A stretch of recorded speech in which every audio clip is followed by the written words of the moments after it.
Okay, beta. Now the last part is variation of stopping potential या kinetic energy, maximum kinetic energy with frequency.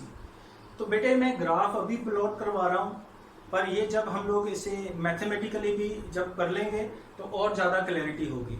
तो अब पहले तो ये समझ होनी चाहिए कि स्टॉपिंग पोटेंशियल और फ्रीक्वेंसी कैसे डिपेंडेंट है।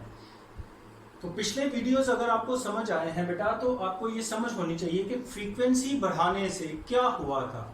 फ्रीक्वेंसी बढ़ाना मतलब मैंने फ्रीक्वेंसी कैसे बढ़ाते हो आप? रेडिएशन को चेंज कर दो, सोर्स को चेंज कर दो। जैसे पहले आईआर रेडिएशन का सोर्स था इंफ्रारेड का, उसको यूवी से रिप्लेस कर दो, यूवी की फ्रीक्वेंसी ज़्यादा होती है। तो कहता फ्रीक्वेंसी बढ़ाने से क्या होगा, ज़्यादा एनर्जी का फोटोन इंसिडेंट करेगा। तो जब ज़्यादा एनर्जी का फोटोन आएगा तो ज़्यादा एनर्जी के इलेक्ट्रॉन को निकालेगा, मतलब के मैक्स भी बढ़ेगी। तो के मैक्स जब बढ़ेगी तो आपको ज़्यादा पोटेंशियल अप्लाई करना पड़ेगा, negative stopping potential, to make the current zero. It means graph कैसा बनता है बेटे? स्ट्रेट लाइन ऐसे। ये क्या शो कर रहा है कि फ्रीक्वेंसी बढ़ाने से स्टॉपिंग पोटेंशियल बढ़ता है। पर बच्चे ये भी सोचते हैं कि ये यहां से क्यों नहीं शुरू किया हमने, यहां से क्यों किया? देखो यहां का मीनिंग ये है बेटा, यहां से इसे हम न्यू नॉट बोल सकते हैं, and this is called threshold frequency. इसको क्या बोलते हैं? थ्रेशहोल्ड फ्रीक्वेंसी या सुटेबल फ्रीक्वेंसी। अब देखो जब ये फ्रीक्वेंसी जो इंसिडेंट रेडिएशन की फ्रीक्वेंसी न्यू नॉट से कम थी, देखो यहां जीरो से थोड़ी बढ़ाई, फिर और बढ़ाई और बढ़ाई, मतलब न्यू नॉट से when nu equal to less than nu naught, जब न्यू क्या होगी? न्यू नॉट से कम, क्या कोई इलेक्ट्रॉन इजेक्ट होगा? No electron will be ejected, कोई भी इलेक्ट्रॉन अभी निकला ही नहीं। तो जब इलेक्ट्रॉन निकला ही नहीं तो उसे स्टॉप क्या करोगे? जब इलेक्ट्रॉन बाहर ही नहीं आया तो उसके लिए हम स्टॉपिंग पोटेंशियल क्या लगाएंगे कोई, उसे रोकने के लिए? तो स्टॉपिंग पोटेंशियल क्या होगा? जीरो। इसलिए यहाँ पे भी, यहाँ सभी जगह पे स्टॉपिंग पोटेंशियल क्या है? जीरो है। क्यों जीरो है? क्योंकि इस रीजन में बेटे न्यू क्या है? लेस देन न्यू नॉट, अभी इलेक्ट्रॉन निकला ही नहीं। ठीक, जैसे ही न्यू बराबर न्यू नॉट हुई, इलेक्ट्रॉन निकले तो हमें स्टॉप करने के लिए स्टॉपिंग पोटेंशियल भी लगाना पड़ा। तो जैसे जैसे फ्रीक्वेंसी बढ़ती गई, स्टॉपिंग पोटेंशियल को भी आपको क्या करना पड़ेगा? लीनियरली बढ़ाना पड़ेगा। ठीक है, क्योंकि फ्रीक्वेंसी बढ़ने से क्या होता है? ज्यादा एनर्जी का फोटोन इंसिडेंट करता है तो ज्यादा एनर्जी का इलेक्ट्रॉन निकलता है। तो ज्यादा एनर्जी के इलेक्ट्रॉन को रोकने के लिए ज्यादा पोटेंशियल चाहिए, तो ये लीनियरली बढ़ता है। ठीक है, तो ये मैंने दो मेटल सरफेस के लिए ड्रॉ किया है, मेटल ए और ये बिल्कुल पैरेलल बनाना है, बिल्कुल parallel. This is metal B.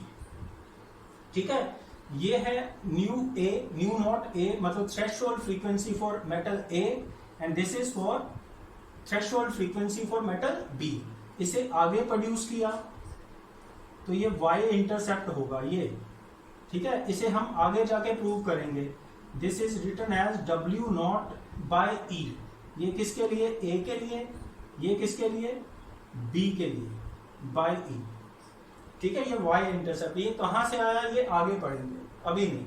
Similarly अब अगर मैं आपसे कहूं कि पोटेंशियल का तो ड्रॉ कर लिया, के मैक्स का फ्रीक्वेंसी के साथ ड्रॉ करो, तो आप अगर ये आ गया तो ये भी सिंपल है। फ्रीक्वेंसी बढ़ाने से ज्यादा फोटोन, एनर्जी का फोटोन आया, ज्यादा एनर्जी का इलेक्ट्रॉन निकला। तो अगर फ्रीक्वेंसी बढ़ाते जाओगे तो उसकी जो इलेक्ट्रॉन निकल रहे हैं उनकी के मैक्स भी क्या करती जाएगी? बढ़ती जाएगी। तो कैसा ग्राफ बनता है बेटा? फिर से straight line, straight line. Again ये कहां से शुरू हो रही बेटे? यहां से, यहाँ पे क्या था? यहाँ पे क्या है? New less than nu not है। इसका क्या मतलब? नो इलेक्ट्रॉन इजेक्टेड, अभी तक कोई इलेक्ट्रॉन इजेक्ट नहीं हुआ। क्लियर? तो इजेक्ट, अगर इलेक्ट्रॉन बाहर ही नहीं निकला तो उसकी काइनेटिक एनर्जी क्या होगी? कोई इलेक्ट्रॉन आया ही नहीं तो काइनेटिक एनर्जी जीरो है ना। तो जैसे ही न्यू बराबर न्यू नॉट हुआ, इलेक्ट्रॉन निकले, और अगर मैंने फर्दर फ्रीक्वेंसी बढ़ाई तो के मैक्स भी क्या करती है, बढ़ती है, लीनियरली बढ़ती है। तो जब इसे आप आगे खींचोगे तो y इंटरसेप्ट, ये जो y इंटरसेप्ट है बेटा ये W नॉट होता है, वर्क फंक्शन होता है, ये आगे प्रूव करेंगे। ये वाला जो y इंटरसेप्ट है माइनस W नॉट, नेगेटिव है ना, नेगेटिव y इंटरसेप्ट। क्लियर? तो यहां से भी प्रूव हो गया कि जो के मैक्स है वो फ्रीक्वेंसी पे डिपेंड करता है, पोटेंशियल भी किस पे डिपेंड करता है, फ्रीक्वेंसी पे। पर potential, stopping potential and K max they are independent of intensity.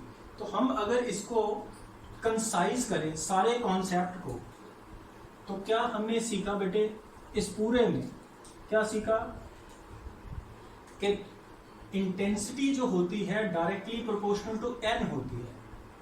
तो अगर n होंगे, n बढ़ेंगे, नंबर ऑफ फोटॉन्स इंसिडेंटिंग बढ़ेंगे, तो फोटो इलेक्ट्रिक करंट भी क्या करेगा, बढ़ेगा। इसका मतलब क्या हुआ कि PEC और I कैसे वेरी करते हैं, लीनियरली। क्लियर? प्रोवाइडेड कि इलेक्ट्रॉन निकले, ये ना हो कि उसकी frequency less than nu not हो। न्यू क्या होनी चाहिए, न्यू नॉट से ज्यादा। बेटे करंट या इलेक्ट्रॉन तभी निकलेंगे जब frequency greater than threshold frequency हो। उसके बाद अगर आपने इंटेंसिटी बढ़ाई तो फोटो इलेक्ट्रिक करंट भी बढ़ेगा।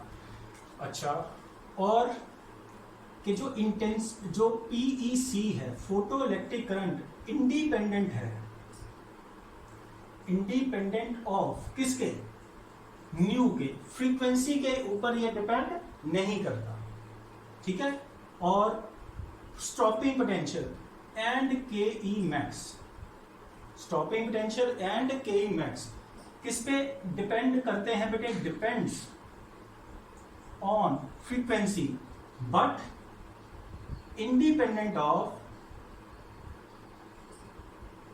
ऑफ किसके, इंटेंसिटी पे। ये इंटेंसिटी पे डिपेंड नहीं करते पर फ्रीक्वेंसी पे डिपेंड करते हैं। क्लियर? तो इसके जो ग्राफ्स बने थे आपको याद हो, ये पोटेंशियल V रखा, इस तरफ PEC, ऐसा। ठीक? अगर आपने ये प्लॉट करा, ये क्या बता रहा बेटा कि इंटेंसिटीज डिफरेंट है बट फ्रीक्वेंसी सेम है। इंटेंसिटी डिफरेंट है क्योंकि स्टॉपिंग पोटेंशियल सभी का सेम है, तो फ्रीक्वेंसी सेम है। क्लियर? क्लियर है बेटा? तो देखो ये चीजें अगर आप बेसिकली याद करोगे तो आप इसके कंसेप्चुअल क्वेश्चन बड़े आराम से कर पाओगे। ठीक है? इन्हें अच्छे से देखो, कोई डाउट है तो वो पूछो। Thank you.